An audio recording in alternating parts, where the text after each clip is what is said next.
Joining us now for the interview is Saad Mohseni. He's the head of the largest TV and radio network here in Afghanistan. He was profiled this week by the New Yorker magazine at home. Saad, when I saw you in New York, we said next time in Kabul, and we made it happen. Welcome. Thanks very much for getting up so early and coming out here. Thank you. What's the impact on Afghanistan of the billions of dollars every month here of Western money that's associated with the war here? Well, it obviously benefits the economy. We have power now in Kabul 24 hours a day.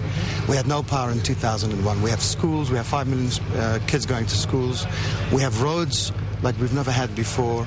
We're obviously building some of our institutions, but the flip side of the coin is that it contributes to corruption. You saw some of those narco villas in Wazir Akbar Khan area of Kabul yesterday.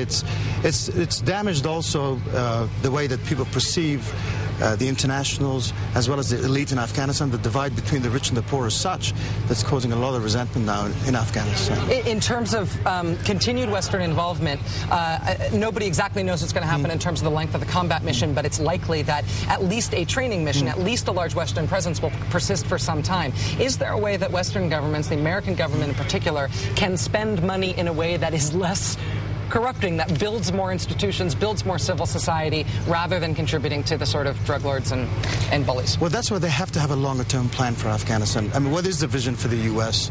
in the region? And it's always been a sort of a Band-Aid approach. Let's talk about 2001. If Donald Rumsfeld had said that we will be in this country for the next 10 years, then we would have had a completely different plan. Initially, for example, they said we will have an army of 60,000 people. Then it was 100-something, and then it was 200,000 people. We've never had a proper plan in place to allow for the state to really develop. And the other thing is that most of the internationals tend to work with these corrupt individuals because it's always about tactical gains. It's about what can we achieve in 3 months. Well, these are the best partners because they're strong in the region. Let's work with them. But we have to take a step backwards and make some tough decisions, work with the right people, build the institutions, even if it does cost us, some gains in the very short term. If the combat mission stops, and a lot of countries are leaving, I mean, the Dutch are on their way out, the Canadians will leave eventually, the Brits I don't think will stay longer. If a combat mission ends and it becomes purely a development mission in Afghanistan, do you think it will be more possible to look long-term, to actually just to do better in the way that we spend our money here? I think you can. Yeah. I think the Afghan institutions are beginning to take shape. Yeah. Some more than others. The military is doing a lot better than, say, the courts, for example. Yes. The police is not doing that well, but some other areas have improved. But I think in some ways also forcing the Afghans to take responsibility, take ownership of issues is going to be good for us.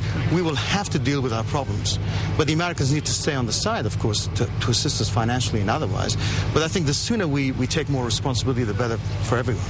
Saad Mohseni, the founder of Tolo TV, ubiquitous media presence here in Afghanistan. What you're doing in media, I can tell just from having been here a week, is both reflecting and creating national identity here in a way that's really, I've never seen anything like it before. Congratulations on all your success. Thank you. Thanks a lot, Saad. It's really good to see you.